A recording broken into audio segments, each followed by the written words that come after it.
नमस्कार, मी ॲडव्होकेट सागर वाकळे आपल्या सर्वांचं स्वागत करतो. कायदा सर्वांसाठी आपल्या कायदेविषयक संकल्पना समजून घेणाऱ्या लेक्चर सिरीज मध्ये. मित्रांनो, आज आपण एका अशा कायद्याची जाणीव करून घेणार आहोत जो कायदा तुमच्या माझ्या प्रत्येकाच्या दैनंदिन व्यवहाराशी संबंधित आहे. मित्रांनो, आपण एक ग्रामीण म्हण नेहमी ऐकत असतो की सरकारी काम आणि थोडे दिवस थांब, किंवा त्याच्या विरुद्ध लाच घेईल तर काम होईल. मग अशा रेड टॅपिझम मध्ये ज्यावेळी सर्वसामान्य माणूस अडकतो तेव्हा त्याच्या हातामध्ये कोणतं आयुध असणार आहे किंवा कोणतं शस्त्र असणार आहे, तर त्यासाठी 1988 ला केंद्र शासनामार्फत एक कायदा बनवला गेला. त्या कायद्याचं नाव आहे भ्रष्टाचार प्रतिबंध अधिनियम 1988. हा कायदा अस्तित्वात येण्याच्या अगोदर भारतीय दंडविधान किंवा IPC 1860 मध्ये प्रकरण 9 अंतर्गत कलम 161 165 अ या कलमांतर्गत लोकसेवकांच्या संदर्भामध्ये जे अपराध आहेत तर ते अपराधांचा उल्लेख होता. परंतु हा कायदा आल्यानंतर ती कलम निष्कासित करण्यात आली आणि हा कायदा सर्वसाधारणपणे सार्वजनिक जो लोकसेवक आहे त्या लोकसेवकाकडून जर लाच मागितली गेली किंवा अपराध घडले गेले तर त्या संदर्भामध्ये शिक्षेची तरतूद करतो. हा जो कायदा आहे या कायद्यामध्ये एकूण 5 प्रकरणांचा समावेश आहे आणि एकूण 31 कलम आहेत. आपण जर पाहिलं तर या कायद्याच्या कलम 1 मध्ये या कायद्याचं नाव दिले भ्रष्टाचार प्रतिबंध अधिनियम 1988. आणि हा जो कायदा आहे तो लागू असेल संपूर्ण भारतामध्ये आणि भारताबाहेरील सुद्धा नागरिकांना. म्हणजे शासनाच्या वतीनं एखादा नागरिक जर भारताबाहेर कर्तव्य करत असेल तर त्याला सुद्धा हा कायदा लागू असेल. त्यामुळे अतिशय काळजीपूर्वक हा जो विस्तार आहे तो भारत आणि भारताबाहेर सगळ्या नागरिकांना लागू असेल असं केलेलं आहे. कलम 2 मध्ये व्याख्या दिलेल्या आणि कोणताही कायदा जर चांगला उचितपणाने जर समजून घ्यायचा असेल तर त्या कायद्यात नमूद असलेल्या व्याख्या समजणं गरजेचं आहे. त्यातला पहिली जी व्याख्या आहे त्यामध्ये निवडणूक. त्यातली निवडणूक कोणती तर पहिले संसद. आता संसद या शब्दामध्ये केंद्रातले दोन्ही सभागृह येतात. एक राज्यसभा, 2 लोकसभा, इव्हन राष्ट्रपतीची निवडणूक याच्यामध्ये समाविष्ट आहे. त्याचप्रमाणे उपराष्ट्रपतींची सुद्धा. पुढे दिले कोणतेही विधिमंडळ. आता विधिमंडळ किंवा विधानमंडळामध्ये राज्याचे दोन्ही सभागृह येतात, विधानसभा आणि विधान परिषद. त्याचप्रमाणे स्थानिक प्राधिकरण. स्थानिक प्राधिकरणांमध्ये स्थानिक स्वराज्य संस्था, त्यामध्ये शहरी असतील किंवा ग्रामीण असतील, म्हणजे महानगरपालिका, जिल्हा परिषद, नगरपालिका, नगरपंचायती किंवा ग्रामपंचायती, पंचायत समिती, अगदी कॅन्टोन्मेंट बोर्ड सुद्धा याच्यामध्ये येतं किंवा त्याच्या निवडणुका सुद्धा येतात. त्याचप्रमाणे इतर सार्वजनिक प्राधिकरण यांच्या सदस्याची कोणत्याही कायद्यानुसार किंवा कोणत्याही प्रकारे घेतलेली निवडणूक. एखादं पब्लिक ऑथॉरिटी आहे किंवा सार्वजनिक प्राधिकरण आहे आणि त्याचा जर सदस्य एखाद्या निवडणुकीद्वारे निवडायचा असेल तर त्याच्या निवडणुकीचा समावेश निवडणूक या सदरामध्ये येत असतो. 2018 ला हा शब्द व्याख्येमध्ये समाविष्ट करण्यात आला. विहित. विहित याचा अर्थ या अधिनियमाखालील नियमाद्वारे विहित असा अर्थ घ्यायचा किंवा तरतुदीने. पुढे सार्वजनिक कर्तव्य. अतिशय इंटरेस्टिंग संकल्पना आहे. सार्वजनिक कर्तव्य याचा अर्थ काय तर शासनाला किंवा राज्याला. आता या राज्य शब्दामध्ये अगदी केंद्र शासन असेल, राज्य शासन असेल किंवा स्थानिक प्राधिकरण असतील यांना किंवा समाजाला. समाज हा साधारण लोकांनी बनलेला असतो. समाजातील कुठल्याही घटकाला किंवा जनतेला पार पाडण्याची आस्था, इच्छा किंवा अपेक्षा असलेलं कर्तव्य. म्हणजे तुम्ही एखाद्या पदावरती विराजमान आहात, त्या पदाकडून सर्वसाधारणपणे जनतेच्या असणाऱ्या अपेक्षा की तुम्ही विशिष्ट कर्तव्य पार पाडणं अपेक्षित आहे किंवा शासनाला सुद्धा तुमच्याकडनं काहीतरी कर्तव्य अपेक्षित आहे. फॉर एक्झाम्पल, समजा तहसीलदार एखाद्या पदावरती तहसीलदार म्हणून एखादा बसलेला आहे, तर तहसीलदार या पदाकडून असणारं कार्यकारी दंडाधिकारी म्हणून पार पाडायची जी कर्तव्य आहेत ही कर्तव्य म्हणजे सार्वजनिक कर्तव्य. किंवा एखादा पोलीस अधिकारी आहे आणि तो पोलीस अधिकारी एखादा स्थानक प्रमुख म्हणून बसलाय, तर ज्या स्थानक प्रमुख म्हणून तो बसलाय तर त्या स्थानकाच्या अंतर्गत येणाऱ्या सगळ्या प्रदेशामध्ये कायदा आणि सुव्यवस्था राखणं ही त्याची जबाबदारी आहे. हे त्याचं सार्वजनिक कर्तव्य आहे. मग सार्वजनिक कर्तव्य या शब्दामध्ये साधारणपणे शासनाला, लोकांना किंवा समाजाला अपेक्षित असलेलं कर्तव्य अंतर्भूत असतं. पुढे लोकसेवक ही संकल्पना या कायद्याच्या दृष्टीने अतिशय महत्वाची. लोकसेवक या संज्ञेमध्ये किंवा संकल्पनेमध्ये काय येतं. क्रमांक 1, शासनाच्या सेवेत किंवा शासनाकडून वेतन घेणारी किंवा सार्वजनिक कर्तव्य पार पाडण्यासाठी शासनाकडून शुल्क, कमिशन किंवा परिश्रमिक घेणारी कोणतीही व्यक्ती ही लोकसेवक या सदरामध्ये मोडते. त्यामध्ये मग शासनाच्या सेवेत असणारा प्रत्येक घटक शासनाकडून पगार घेणारा प्रत्येक घटक हा लोकसेवक या सदरामध्ये मोडतो. मग पगाराच्या व्यतिरिक्त समजा एखादा व्यक्ती शासनाने अपॉइंट केलाय आणि त्याला पगार न देता कमिशन दिलं जातंय, किंवा त्याला काहीतरी शुल्क दिलं जाते, किंवा त्याला काहीतरी रेम्युनरेशन किंवा पारिश्रमिक दिलं जाते, तो व्यक्ती लोकसेवक या सदरामध्ये मोडतो. 2, एखादं स्थानिक प्राधिकरण आहे. स्थानिक प्राधिकरणामध्ये मी अगोदरच उल्लेख केला की कुठल्याही प्रकारच्या ज्या लोकल बॉडीज आहेत, लोकल गव्हर्नमेंट्स आहेत, म्युनिसिपल कॉर्पोरेशन्स पासून झेडपी किंवा पंचायत समिती, ग्रामपंचायत, या सगळ्या स्थानिक प्राधिकरणाच्या सेवेत किंवा त्याच प्राधिकरणाकडून वेतन घेणारी, पगार घेणारी प्रत्येक व्यक्ती ही लोकसेवक असते. 3, केंद्रीय किंवा राज्य कायद्याने स्थापन करण्यात आलेल्या महापालिकांच्या किंवा शासनाच्या किंवा कंपनी ऍक्ट जो 1956चा याच्या कलम 617 मध्ये नमूद केलेले एखादी सरकारी किंवा सार्वजनिक कंपनीच्या मालकीचा किंवा मदत करणाऱ्या कोणत्याही प्राधिकरणाच्या किंवा संस्थेच्या सेवेत असलेली किंवा त्यांच्याकडून पगार घेत असलेली व्यक्ती. याचा अर्थ असा की एखादी व्यक्ती आहे, एकतर ती शासनाकडून पगार घेते किंवा शासनामार्फत एखादी कंपनी तयार केलेली आहे आणि त्या कंपनीची ती कर्मचारी आहे, ती सुद्धा लोकसेवक आहे. कलम 617 मध्ये कंपनी अधिनियमाच्या वर्णन केलेले आहे शासकीय कंपनी किंवा सार्वजनिक कंपनी. आता शासकीय आणि सार्वजनिक या 2 शब्दातला अर्थ समजून घेऊ. एकतर शासकीय कंपनी म्हणजे जिथे 100% मालकी ही सरकारची असते, त्यामध्ये कोणतंही सरकार असेल, स्थानिक सरकार असेल, स्टेट गव्हर्नमेंट असेल किंवा सेंट्रल गव्हर्नमेंट असेल. पण सार्वजनिक याचा अर्थ काय की ज्या कंपनीचं भाग भांडवल हे 51% जास्त सरकारच्या मालकीचं असतं, त्याला आपण सार्वजनिक कंपनी असं म्हणतो. तर त्या कंपनीच्या सुद्धा कर्मचारी हा लोकसेवक या व्याख्येमध्ये मोडत असतो. पुढे 4था घटक अतिशय महत्वाचा आहे. कोणत्याही प्रकारचं न्यायविषयक कर्तव्य पार पाडण्याकरता कायद्यानं जर अधिकार केलेली व्यक्ती, त्यामध्ये न्यायाधीश सुद्धा, म्हणजे न्यायाधीश हे सुद्धा लोकसेवक आहेत.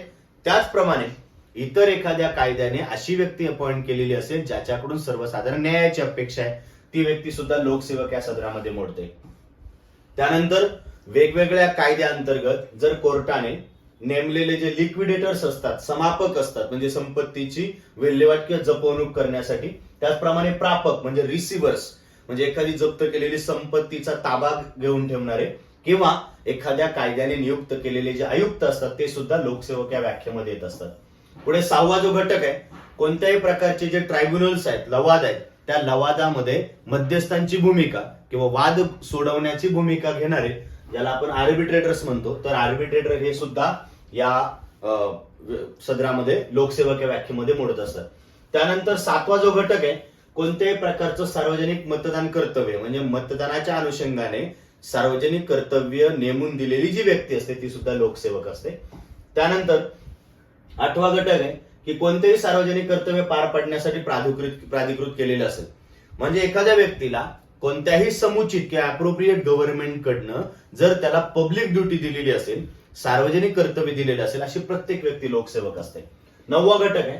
हा 9वा घटक अतिशय मोठा आहे, परंतु याचा जर अगदी थोडक्यात अर्थ जर समजून घेतला तर साधारणपणे केंद्र शासन, राज्य शासन किंवा केंद्रीय किंवा राज्य कायद्याने तयार केलेलं कोणत्याही ऑथॉरिटीकडनं प्राप्त करून किंवा मिळत असलेलं कुठलंही मानधन किंवा मदत मिळणारं कुठलाही घटक असेल तर तो घटक हा सर्वसाधारणपणे लोकसेवक या व्याख्येमध्ये येत असतो. मग उदाहरण द्यायचं झालं तर एखादी शेतकी बँक आहे किंवा एखादी लँड डेव्हलपमेंट बँक आहे, ही राज्य कायद्याने किंवा केंद्रीय कायद्याने तयार केलेली आहे.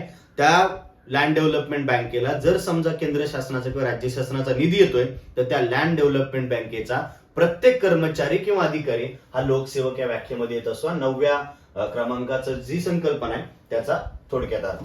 10व्या क्रमांकावर लोकसेवा आयोगाचे म्हणजे ज्याच्यामध्ये एमपीएससी असतील किंवा युपीएससी असतील तर तिचे अध्यक्ष, सदस्य किंवा कर्मचारी हे सुद्धा लोकसेवक आहे.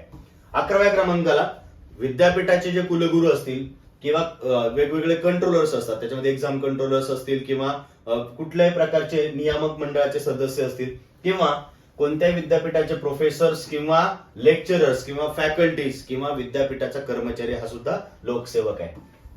12व्या क्रमांकाला सांगितलंय की केंद्र शासन, राज्य शासन किंवा स्थानिक प्राधिकरण किंवा इतर सार्वजनिक प्राधिकरण यांच्याकडून आर्थिक मदत घेणाऱ्या किंवा असलेल्या शैक्षणिक, वैज्ञानिक, सामाजिक, सांस्कृतिक किंवा इतर संस्थेचा कर्मचारी ज्यांना केंद्र शासन, राज्य शासन किंवा लोकल गव्हर्नमेंट कडनं अनुदान मिळतं, हे सगळे लोकसेवक येतात.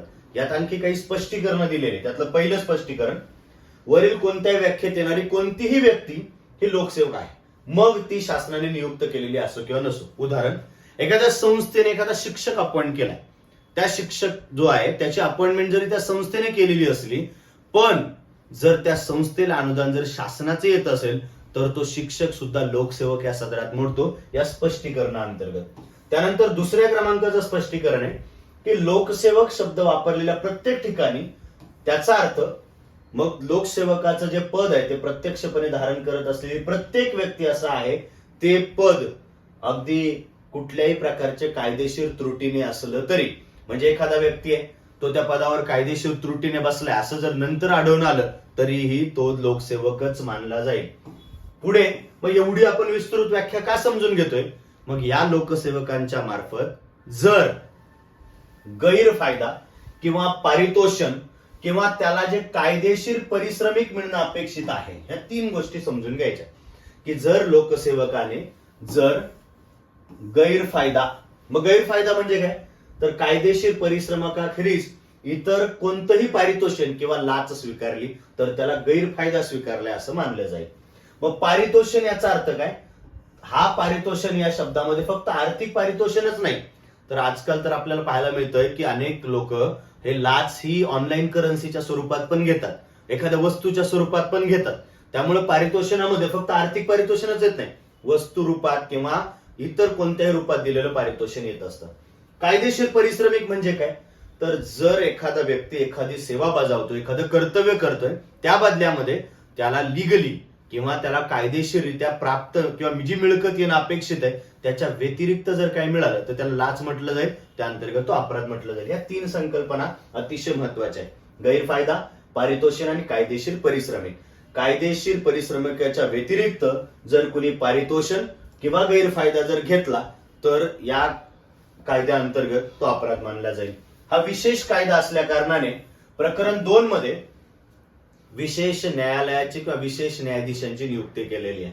कलम 3 जर पाहिलं तर कलम 3 मध्ये विशेष न्यायाधीशांची नियुक्ती करण्याचा अधिकार हा केंद्र शासन अथवा राज्य शासनाला असेल.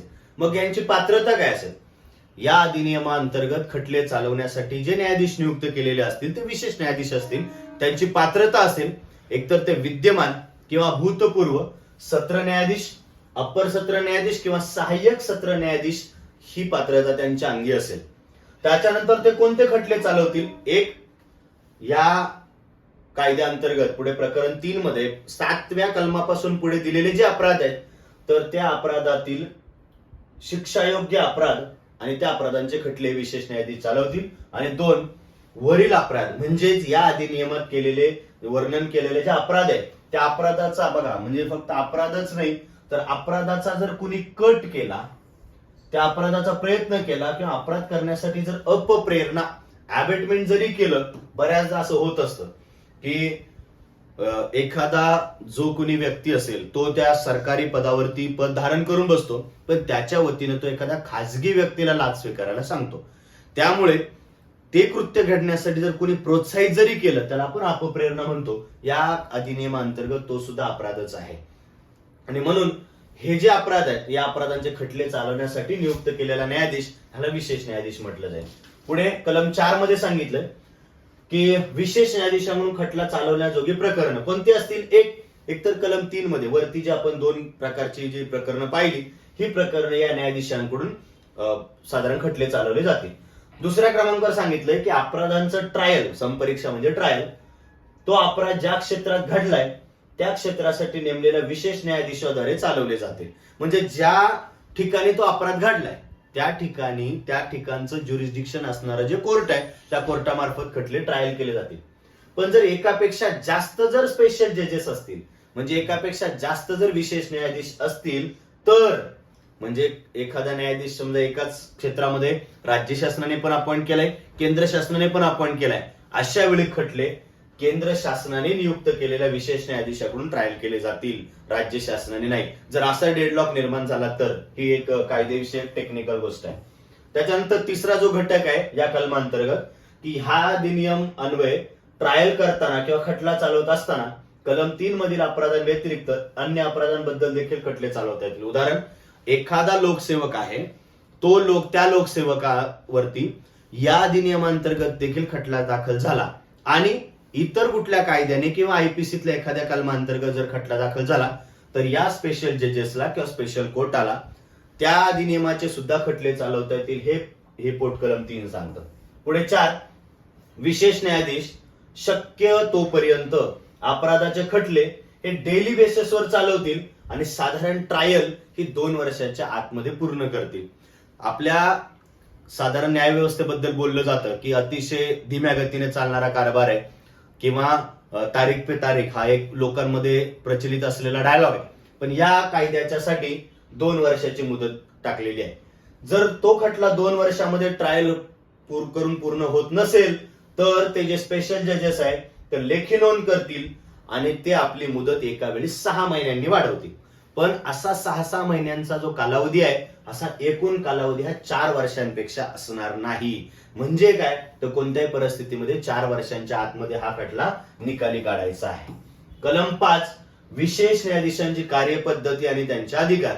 या कायद्याअंतर्गत जे विशेष न्यायाधीश नेमलेले असतील त्यांचे कार्यपद्धती कसे असेल म्हणजे प्रोसिजर आणि त्यांचे अधिकार काय असतील. 1, आरोपीला खटल्यासाठी दाखल केले जाण्यापूर्वीच आरोपांची दखल घेता येईल. म्हणजे एखादा आरोपी आहे त्याला त्या ट्रायलमध्ये सूट करण्याच्या अगोदर सुद्धा या न्यायाधीशांना या अपराधांबद्दलची दखल घेता येईल. तर आपण सीआरपीसी मध्ये सुद्धा पाहतो की काही केसेसचे जे कॉग्निझन्स आहे, दखल आहे, ते न्यायालय थेटपणे घेत असतं. व फौजदारी प्रक्रिया म्हणजे क्रिमिनल प्रोसिजर कोड 1973 नुसार हा जो दखल घेतलेला खटला आहे हा वॉरंट खटल्याप्रमाणे त्याची कार्यपद्धती असेल. साधारण खटल्यांच्या 2 कार्यपद्धती आहे, एक आहे समन्स खटला आणि दुसरा वॉरंट खटला. तर या कायद्याअंतर्गत जर कोर्टाने जर कॉग्निझन्स घेतला असेल तर त्याची जी प्रोसिजर असेल ती वॉरंट खटल्याप्रमाणे चालेल, समन्स खटल्याप्रमाणे नाही. 2, क्रिमिनल प्रोसिजर कोड म्हणजे सीआरपीसी 1973 कलम 308च्या प्रयोजनाकरता कलम 307 अन्वये देण्यात असलेली माफी. म्हणजे ज्याला आपण म्हणतो की समजा एखादा अपराध घडतोय, त्या अपराधामध्ये 2 किंवा 2 पेक्षा जास्त आरोपितांची संख्या आहे. त्यातला एखादा आरोपित, ज्याला आपण आता पुढे बघूया, की संबंधित असल्याचं म्हणजे जर समजा एखादा आरोपी या कृतीशी संबंधित आहे किंवा सहभागी असेल तर त्याची साक्ष मिळवण्याच्या दृष्टीनं अशा व्यक्तीला, मग त्या व्यक्तीला, तो त्या खटल्यामध्ये आरोपी आहे आणि त्या व्यक्तीला सगळी परिस्थिती माहिती आहे आणि मग तो जर आरोपी एखादा ती परिस्थिती पूर्णपणे किंवा खरेपणाने उघड करील तर अशा व्यक्तीला अटींवर किंवा शर्तींवर माफ करण्यात येईल. मी कंसात सांगितलं माफीचं साक्षीदार. हा आपण बऱ्याच प्रकरणात ऐकत असतो की समजा एखाद्या खटल्यामध्ये म्हणजे सीआरपीसीच्या कलम 307, 307, 308 हे याच्या संदर्भात की जर समजा एखाद्या खटल्यामध्ये जर एकापेक्षा जास्त आरोपी सहभागी आहे आणि एखादा आरोपी त्याला माहित असलेली जी सत्य परिस्थिती तो उघड करायला तयार होत असेल आणि त्या बदल्यात तो जर माफीची अपेक्षा ठेवत असेल तर अशा आरोपीला माफीचा साक्षीदार बनून त्याच्याकडे माहित असलेली किंवा त्याला ज्ञात असलेली सगळी परिस्थिती उघड केली जाईल. पुढे पोटकलम 3, म्हणजे या अगोदर शिकलेलो आपण पोटकलम 1 आणि 2 मधील तरतुदींच्या व्यतिरिक्त सीआरपीसी 1973च्या तरतुदी जोपर्यंत या कायद्याच्या विसंगत नसतील तिथपर्यंत त्या लागू असतील आणि विशेष न्यायाधीशाच्या कारवाईला त्या अप्लाय होतील किंवा लागू होतील. सदर तरतुदींच्या प्रयोजनार्थ विशेष न्यायाधीशांचे न्यायालय म्हणजे काय तर या ज्या तरतुदी आपण 1, 2, 3 पाहिल्या या तरतुदींसाठी हे जे न्यायालय आहे हे सत्र न्यायालय असल्याचं मानलं जाईल. म्हणजे हे जे कोर्ट असेल ते कोर्ट ऑफ सेशन किंवा सेशन कोर्ट असल्याचं मानलं जाईल. विशेष न्यायाधीशासमोर खटला चालवणारी व्यक्ती ही पब्लिक प्रॉसिक्युटर किंवा सरकारी अभियोक्ता असल्याचं मानलं जाईल. खटला चालवण्यासाठी जी सरकारने नियुक्त केलेले जे वकील असतील त्याला आपण सरकारी अभियोक्ता असल्याचं मानलं जाईल. पुढे 4थ्या क्रमांकाचं पोटकलम काय सांगतं बघा की सर्वसाधारणपणे हे पण अतिशय महत्वाचं आहे जे कायद्याचे अभ्यासक असतील त्यांच्यासाठी. विशेषतः व पोटकलम 3च्या अधीन राहून किंवा सर्वसाधारणपणे बाधा न आणता सीआरपीसीची कलम 323 व 475 ह्या तरतुदी विशेष न्यायाधीशासमोरील कार्यवाही शक्यतो लागू होतील. याचा अर्थ काय 323 मध्ये काय दिले की समजा एखादा प्रकरण हे न्यायदंडाधिकाऱ्याकडून ट्रायल केलं जाते पण त्या न्यायदंडाधिकाऱ्यांना असं वाटतं की हे प्रकरण हे सेशन कोर्टाकडनं ट्रायल केलं पाहिजे. अशा वेळी तो न्यायदंडाधिकारी ते जे प्रकरण आहे ते सेशन कमिट करतो. हे कलम 323 मध्ये दिलेलं आहे. 475 मध्ये काय दिले की 475 मध्ये सांगितलंय की एखादा न्यायदंडाधिकारी एखादं प्रकरण ट्रायल करतो आणि त्याला असं आढळतंय की हे प्रकरण हे डिफेन्स कोर्टामार्फत किंवा संरक्षण न्यायालयामार्फत ट्रायल केलं पाहिजे, अशा वेळी तो आरोपी आणि ते प्रकरण हे डिफेन्स कोर्टाकडे किंवा कमांडंटकडे हँडओव्हर केलं जातं, हे कलम 475 मध्ये दिले. ही कृती करताना हे जे न्यायालय आहे ते दंडाधिकाऱ्याचं न्यायालय मानलं जाईल एवढ्या कृतीसाठी. पुढे जर एखादा व्यक्ती सिद्धदोष ठरवण्यात आलेल्या व्यक्तीला कायद्याद्वारे प्राधिकृत केलेली कोणतीही शिक्षा हे न्यायालय देऊ शकतं. 6. विशेष न्यायाधीश शिक्षापात्र अपराधांचे ट्रायल करताना फौजदारी विधी सुधारणा 1944 ज्याला आपण क्रिमिनल अमेंडमेंट ऍक्ट म्हणतो, या अंतर्गत जिल्हा न्यायाधीशाने वापरण्याजोगे जे काही अधिकार असतील ते अधिकार हे स्पेशल जज पण वापरू शकतात. पुढे आहे कलम 6. कलम 6 हे सांगतं की खटला संक्षिप्त रीतीने चालवण्याचा अधिकार म्हणजे शॉर्ट ट्रायल. कधी? जर एस्माचं प्रकरण असेल तर, म्हणजे इसेन्शियल सर्व्हिसेस मेंटेनन्स ऍक्ट 1955 या कायद्याअंतर्गत जर आदेशाचं उल्लंघन करण्याच्या संबंधात जर एखाद्या लोकसेवकावरती जर आरोप झालेले असतील तर त्या अपराधांचं जे ट्रायल आहे ते स्पेशल कोर्टाकडून अतिशय शॉर्ट पणे चालवलं जाईल. पण हे शॉर्ट ट्रायल चालवल्यानंतर इथे जो अपराध आहे तो जर सिद्ध झाला तर 1 वर्षापेक्षा जास्त शिक्षा दिली जाणार नाही, आणि जर अपील करायचं असेल तर ते उच्च न्यायालयात केलं जातं. पुढे आहे प्रकरण 3, या कायद्याचा गाभा. सर्वसामान्य व्यक्तीच्या दृष्टीने हे प्रकरण 3 अतिशय महत्वाचं आहे. या प्रकरण 3 मध्ये अपराध आणि शिक्षा दिलेल्या आहेत. त्यातलं कलम 7, लाच घेणाऱ्या लोकसेवकाशी संबंधित असणारा अपराध किंवा पारितोषण घेणाऱ्या लोकसेवकाच्या संबंधित असणारा अपराध. पहा, यामध्ये हा जो घटक सांगतोय की सार्वजनिक कर्तव्य अप्रामाणिकपणे करण्याचा किंवा करण्याची व्यवस्था करण्याचा किंवा त्या व्यक्तीला कर्तव्यापासून दूर राहण्याचा किंवा दूर राहण्याची व्यवस्था करण्याच्या इराद्याने एकत्र स्वतः किंवा अन्य लोकसेवकाद्वारे कोणत्याही व्यक्तीकडून गैरफायदा, त्यामध्ये लाच किंवा पारितोषण जर कुणी मिळवतो किंवा स्वीकारतो किंवा तसं करण्याचा प्रयत्न करतो तर या कलमाअंतर्गत तो दोषी मानला जाईल. आता तिथे 2 बाबी लक्षात घ्यायच्या आहेत. एक तर कर्तव्य करायला लावलं जातं किंवा कर्तव्य करण्यापासून थोपवलं जातं. उदाहरण, एखाद्या लोकसेवक एखाद्या खुर्चीवरती स्थानापन्न आहे, तो तिथे ते पदग्रहण करून बसलेला आहे. त्याची कृती करण्यामुळे कुणाला तरी फायदा व्हावा या अनुषंगाने जर तो व्यक्तीकडनं काहीतरी अपेक्षा ठेवतोय तर त्याला आपण अपेक्षा ठेवतोय किंवा मागतोय तर त्याला आपण लाच म्हणतो. किंवा त्याच्या उलट एखादी कृती केल्याने एखाद्या व्यक्तीचा तोटा होऊ नये म्हणून ती तोटा होऊ नये अशी अपेक्षा ठेवणारी व्यक्तीकडनं तो काहीतरी पारितोषण किंवा गैरफायदा मागतोय तर या सदरा अंतर्गत म्हणजे कृती करणं आणि न करणं हे दोन्ही अंतर्भूत आहे यामध्ये. आणि ते कसं? अप्रामाणिकपणे, तर त्याला आपण साधारण या कलमाखाली अपराध मानतो.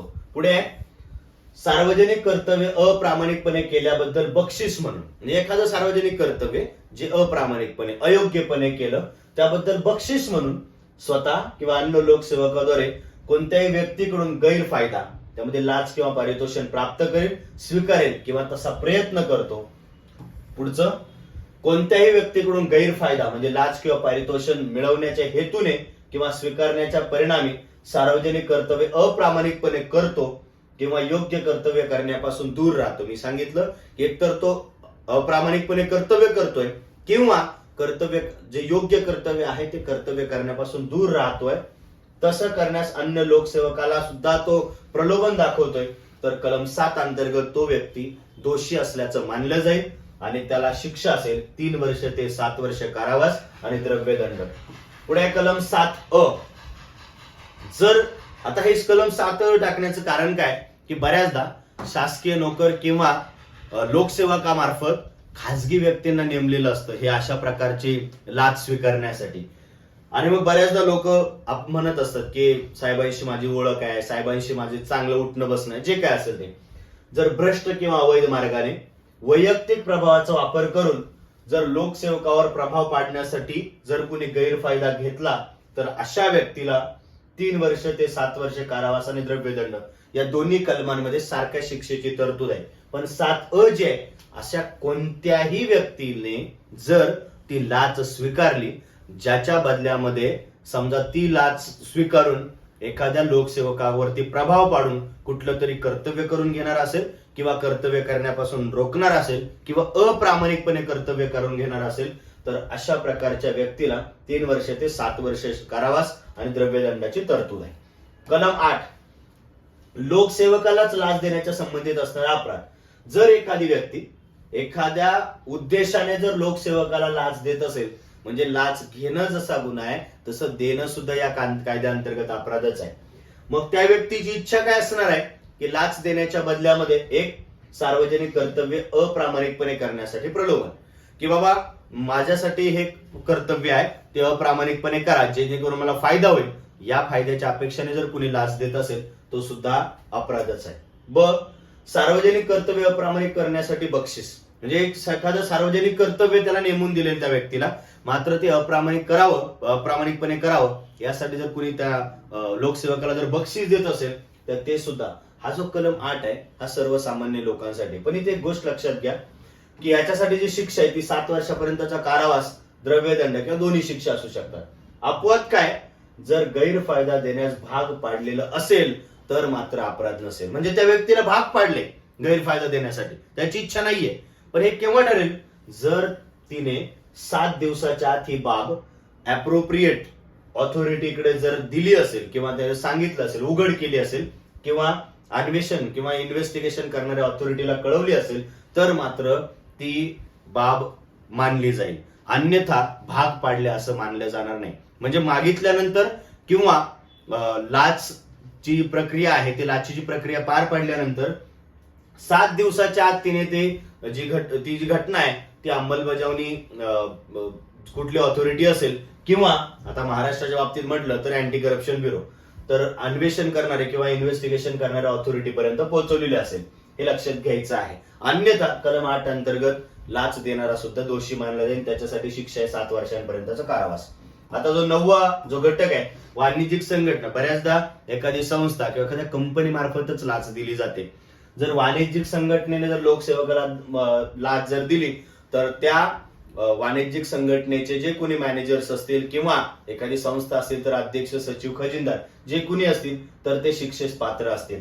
कलम 7A, 8 आणि 9 इथे अतिशय महत्वाची गोष्ट आहे की या कलमाखाली घडलेले जे अपराध असतील हे अपराध हे दखलपात्र म्हणजे कॉग्निझेबल असल्याचं मानलं जाईल, हे लक्षात घ्यायचं आहे.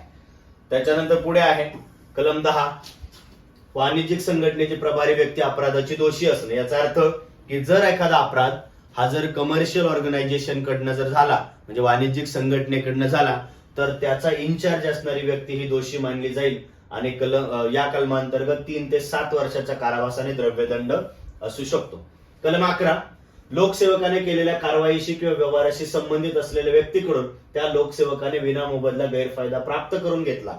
म्हणजे काय, एखादा लोकसेवक आहे आणि तो एखाद्या कार्यवाहीशी किंवा व्यवहाराशी संबंधित आहे आणि त्या संबंधित असलेली व्यक्ती जर असेल, त्या व्यक्तीने त्या व्यक्तीकडून त्या लोकसेवकाने कुठल्याही प्रकारचा विनामोबदला जर गैरफायदा, पारितोषिक किंवा लाच जर प्राप्त करून घेतली तर 6 महिने ते 5 वर्षाचा कारावास आणि द्रव्यदंड. पुढे अपराधास अपप्रेरणा दिल्याबद्दल शिक्षा. हे आपण ऑलरेडी पाहिलेलं आहे की जर एखादा व्यक्ती हे जे संबंधित अपराध आहे या अपराधांच्या संदर्भामध्ये ॲबेट करतो किंवा एखाद्या व्यक्तीला प्रोत्साहित करतो, प्रत्यक्ष तो अपराध घडलेला किंवा प्रत्यक्ष अपराध घडलेला असो किंवा नसो, 3 वर्ष ते 5 वर्ष, म्हणजे या कायद्याअंतर्गत जे काही ऑफेन्सेस आहेत त्याच्या ॲबेटमेंटसाठीची शिक्षा आहे 3 वर्ष ते 5 वर्ष कारावास. कलम 13 या कायद्यातलं अतिशय महत्वाचं आणखी एक कलम आहे की लोकसेवकाचं गुन्हेगारी स्वरूपाचं गैरवर्तन. आता गुन्हेगारी स्वरूपाचं गैरवर्तन म्हणजे काय, की एखादा लोकसेवक आहे आणि त्या लोकसेवकाचं जे वर्तन जे पुढे वर्णन केलेलं आहे ते गुन्हेगारी स्वरूपाचं मानलं जाईल. कोणतं, जर त्याच्याकडे एखादी मालमत्ता सोपवलेली असेल आणि त्या मालमत्तेची जर त्याने अप्रामाणिकपणे किंवा कपटाने अफरातफर केली. आता अफरातफर म्हणजे काय, तर गैरमार्गाने विल्हेवाट लावली किंवा ती गहाळ झाल्याचं सांगितलं, अशी अफरातफर केली आणि त्यात स्वतःच्या उपयोगाकरता जर त्याने बदल केला किंवा इतर व्यक्तीस तसं करू दिलं तर त्याचं ते वर्तन गुन्हेगारी स्वरूपाचं मानलं जाईल. उदाहरण, एखादा कुठलाही सरकारी लोकसेवक आहे आणि त्याच्या ताब्यामध्ये एखादी मालमत्ता सुपूर्द केली तर ती मालमत्ता सरकारी आहे हे ज्ञात असताना सुद्धा त्या मालमत्तेचा जर त्याने गैरव्यवहार केला, अफरातफर केली, तर ते वर्तन त्याचं गुन्हेगारी स्वरूपाचं मानलं जाईल. पुढे ब, अपराधाच्या कालावधीमध्ये स्वतःला जर त्याने अयोग्यपणे समृद्ध केलं, समृद्धचा अर्थ सगळ्यांना ज्ञात आहे, तो म्हणजे स्वतःला जर अपग्रेड केलं तर या जर कलमांतर्गत जर दोषी ठरला तर शिक्षा आहे 4 वर्ष ते 7 वर्ष कारावास आणि द्रव्यदंड. पुढे कलम 14 सराईत. सराईचा अर्थ अपराधांची पुनरावृत्ती करणं, की पहिल्या अपराधानंतरच्या प्रत्येक अपराधाकरता 5 वर्ष ते 10 वर्षाचा कारावास आणि द्रव्यदंडाची शिक्षेची तरतूद आहे. पुढे प्रयत्न करता. आपण पाहिलं की कुठलाही गुन्हा घडल्यानंतरची शिक्षा पण प्रयत्न करता सुद्धा शिक्षा असते. आता वरती नमूद केलेल्या कलम 13 मध्ये जो अपराध आहे त्या अपराधाचा प्रयत्न जरी केला तर 2 वर्ष ते 5 वर्षाचा कारावास आणि द्रव्यदंड फक्त कलम 13च्या बाबतीमध्ये, अगोदरच्या नाही. त्याच्यानंतर पुढे कलम 16 मध्ये सांगितलंय की द्रव्यदंड निश्चित करताना विशेष न्यायालय कोणत्या बाबींचा विचार करेल. कलम 7, 8, 9, 10, 11, 13, 2, 14 आणि 15 मधील द्रव्यदंड किंवा द्रव्यदंडाची रक्कम निश्चित करत असताना एक की आरोपीने अपराधाद्वारे प्राप्त करत असताना किती मालमत्ता प्राप्त केली, त्या मालमत्तेचं मूल्य किंवा किती मूल्याची लाच स्वीकारली हे विचारात घेतलं जाईल.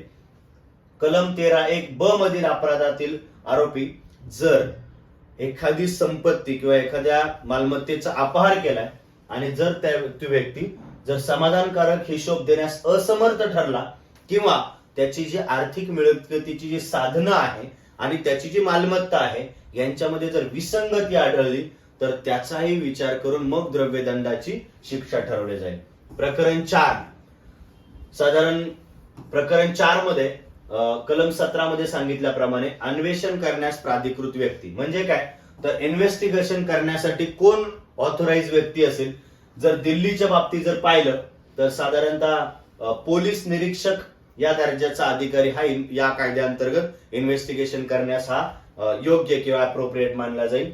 मेट्रोपॉलिटन सिटी म्हणजे लाईक मुंबई, मेट्रोपॉलिटन सिटीच्या बाबतीमध्ये हा किंवा महानगर क्षेत्राच्या बाबतीमध्ये एसीपी सहाय्यक पोलीस आयुक्त या दर्जाचा अधिकारी हा अप्रोप्रिएट मानला जाईल.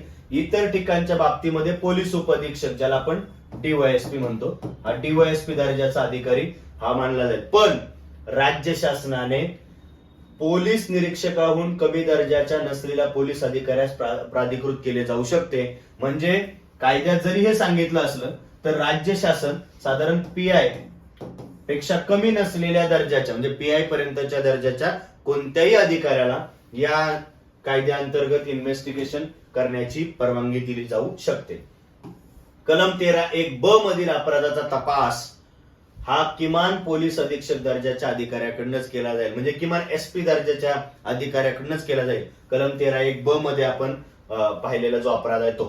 कलम 17(अ) मध्ये सांगितलंय की पदाची कामं किंवा कर्तव्य करताना लोकसेवकाने केलेल्या शिफारशी किंवा निर्णय या संबंधात जर अपराधांची चौकशी करायची असेल तर पहा, जर एखाद्या व्यक्ती पदावर किंवा पद धारण करत असताना त्यानं केलेला अपराध आहे असं जर वाटलं म्हणजे कलम 13 सारखा, तर त्यासाठी चौकशी करायची असेल, तपास करायचा असेल तर परवानगी आवश्यक असते. कुणाची? एकतर केंद्र शासनाचा जर तो कर्मचारी असेल तर केंद्र शासनाची, राज्य शासनाचा असेल तर राज्य शासनाची. इतरांच्या बाबतीमध्ये त्याला पदावरून दूर करण्याचा अधिकार ज्या व्यक्तीला असेल त्याची परवानगी गरजेची असते. आणि संबंधित व्यक्तीने साधारण 3 महिन्याच्या आतमध्ये परवानगी दिली पाहिजे.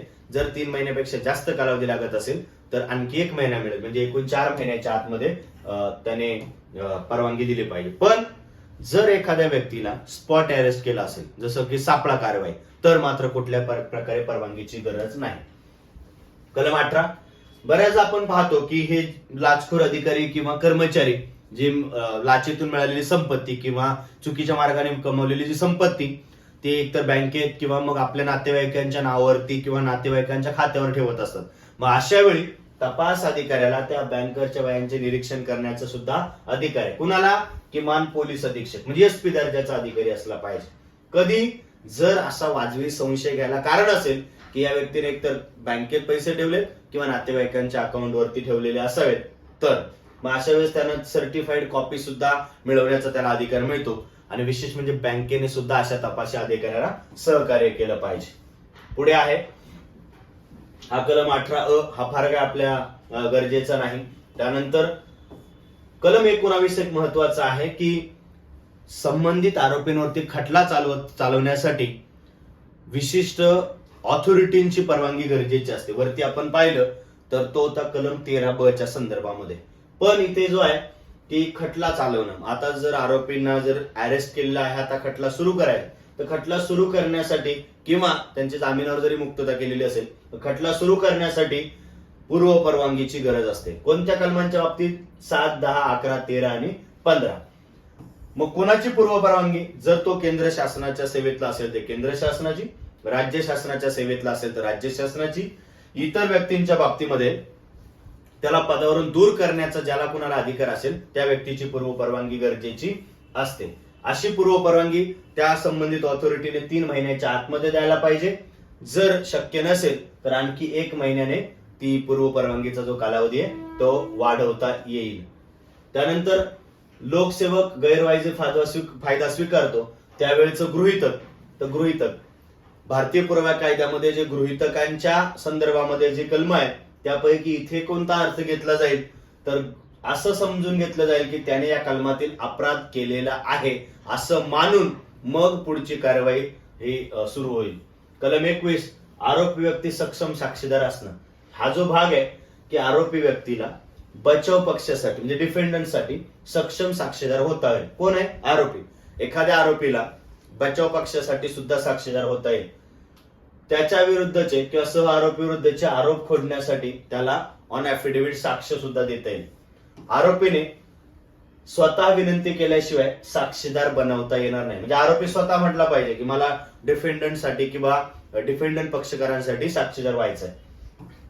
आरोपीने साक्ष न दिल्या त्याबाबत अभियोग पक्ष टीका टिप्पणी करणार नाही. म्हणजे प्रॉसिक्युटर्स हे टीका टिप्पणी करणार नाहीत किंवा आरोपी व्यक्तीविरुद्ध कोणतेही ऍझम्पशन्स काढणार नाहीत जर त्याने साक्ष दिली नाही तरी. आरोपी अपराधासाठी सिद्ध दोषी ठरली आहे किंवा वाईट चारित्र्याचे आहे असे दर्शवण्याकडे जर कल असलेला प्रश्न हा एकूण या ट्रायल मध्ये विचारला जाणार नाही. आता ह्या ज्या बाबी आहेत त्या फार लिगल आणि टेक्निकल आहेत, त्याचा फार आपल्याला किंवा फार गरजेचं नाही. हा साधारणतः ट्रायल किंवा मग कोर्टाच्या अधीन असलेले जे घटक आहेत ते. त्यानंतर कलम 13(1)(अ) मधील अपराधांच्या बाबतीमधला जो तपशील आहे इथे एक थोडीशी सूट दिलेली आहे की जिच्या संबंधित अपराध केल्याचा अभिकथन केलेला असेल त्या मालमत्तेचं वर्णन किंवा तारखांचं वर्णन किंवा विशिष्ट वस्तू किंवा नेमक्या तारखा नमूद न करता सुद्धा दोषारोप त्या व्यक्तीवरती करता येईल. परत असा केलेला दोषारोप हा कलम 219 च्या अंतर्गत एक अपराधाचा दोषारोप असल्याचं मानलं जाईल. पण इथे एक अजून एक गोष्ट सांगितली की पहिल्या आणि शेवटच्या तारखेचा जो कालावधी आहे हा साधारणतः 1 वर्षापेक्षा जास्त नसावा. म्हणजे त्याने जो अपराध केलेला आहे त्या अपराधाचा नमूद कालावधी हा 1 वर्षापेक्षा जास्त नसावा. त्यानंतर या कायद्याने खाली म्हणजे कलम 25 मध्ये दिलेले जे इतर कायदे आहेत त्या इतर कायद्यांवरती कोणती बाधा येणार नाही कायद्यांची एक यादीच दिलेली आहे. तर हा जो कायदा आहे या कायदा अस्तित्वात आल्यानंतर पुढे प्रकरण 9 मध्ये आयपीसीच्या जे कलम होती ती कलम नंतर वगळण्यात आली. परंतु मित्रांनो आपण हे सगळं अभ्यासल्यानंतर सर्वसाधारण आपल्याला प्रत्यक्षरित्या किंवा प्रॅक्टिकली याचा उपयोग करत असताना अनेक अडचणी येत असतात. मग त्याच्यासाठी काय करायचंय तर आपल्या प्रत्येकाच्या हातामध्ये मोबाईल असतो आणि मोबाईलवरती आपण गुगलवरती जाऊन एसीबी म्हणजे केंद्र राज्य शासनाची जी वेबसाईट आहे एसीबी महाराष्ट्र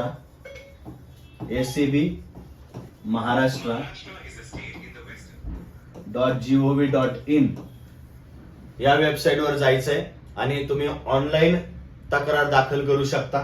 त्यानंतर 1064 या क्रमांकावरती सुद्धा तुम्ही कॉल करून तुमची तक्रार दाखल करू शकता. आणि लक्षात घ्या की कायद्याच्या अंमलबजावणीसोबत कायद्याविषयीची सखोल जाणीव असणं सुद्धा गरजेचं आहे. आणि म्हणून हा आमचा छोटासा प्रयत्न आहे. पुन्हा भेटूया आपण नवीन कायद्याच्या संकल्पनेसह. तोपर्यंत धन्यवाद.